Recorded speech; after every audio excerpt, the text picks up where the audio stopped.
আউযু বিল্লাহি মিনাশ শাইতানির রাজিম। বিসমিল্লাহির রহমানির রহিম।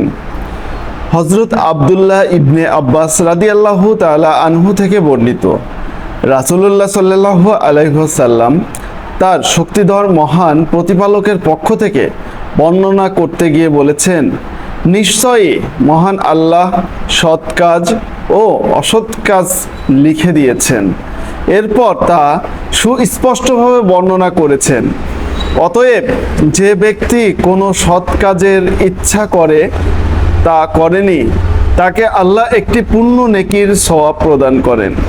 আর যদি ইচ্ছা করার পর এ কাজ করে, তাহলে আল্লাহ তাকে 10 থেকে 700 গুণ পর্যন্ত, এমনকি এর চেয়ে বেশি গুণ সওয়াব প্রদান করেন।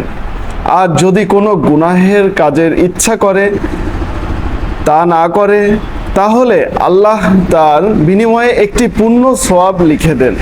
আর যদি ইচ্ছা করার পর সে গুনাহের কাজটি করে, তাহলে আল্লাহ তার একটি মাত্র গুনাহ লিখেন। বুখারী 6491, মুসলিম 131, আহমদ 2002, 2515, 2823, 3392।